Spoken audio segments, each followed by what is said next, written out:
though I do have one good thing to show you. This is the peach tree. I've got it sitting in a bucket to rehydrate. Ideally, I would have had a deeper bucket, but unfortunately my deeper bucket broke, and I'm probably going to have to cut it to about here. And I know that looks scary because you're going to lose all of this growth, but it's fine, because what's going to happen is, so when you see little places like this, let's see if you can see it very well, like that, a node is going to come up there, and that's where there's going to be new growth points, and it's going to start forcing all these new branches to try and grow along the trunk.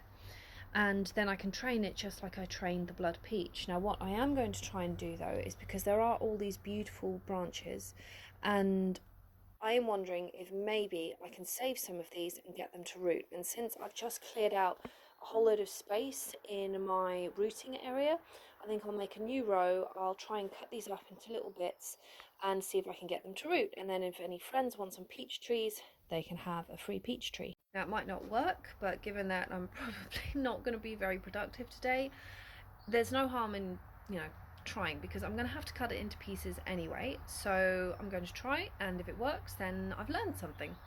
Also, I wanted to show you just how well the strawberries are doing. They are absolutely thriving, and I'm hoping that I'm going to get loads and loads of leaves soon, because strawberry leaf tea is actually lovely, and first thing in the morning, it's just wonderful. So I'm hoping I'm going to get tons of spare leaves so I can start taking a few in the morning and just enjoying a really nice fresh cup of strawberry tea. My beautiful seedlings are doing very, very well, and I like this method because it also normally stops slugs getting to it unless they're really titchy and they're actually in the soil inside the jar before I plant it. But most of the time this solves the slug problem, so this is good. Just to show you one productive thing I did yesterday, I managed to dig a nice trench. I put down all the stones.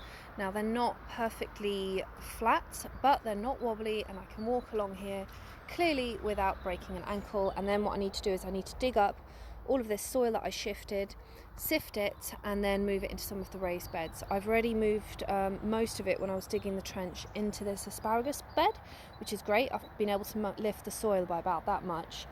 And then if you're wondering why all of these are here, it's because every bloody person in this neighbourhood has a cat that apparently they don't feed or have a litter box for. And they like to use my raised beds as litter boxes. So this is to stop them doing that, because it's disgusting. Then one of the things I did yesterday is I started clearing out the area where I'm going to plant that peach tree, and I emptied an entire jug of water down into that area just to rehydrate it, make it a little bit easier to dig. I'm going to have to dig at least half a foot, maybe a whole foot down. It's not going to be fun, but honestly at this point I'm getting pretty good at digging. Strawberries are also all looking fantastic, and so are all the beautiful little peach blossoms. I think what I might have to do at some point is go around and thin them, but I've never grown these before, so I don't know how to identify when something has been properly fertilized and it's going to become a fruit. So I'm going to wait until I can see that they're actually turning into little fruits.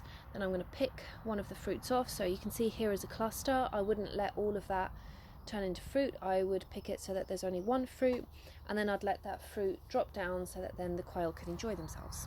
And it looks like the peas are starting to come up, so this is wonderful.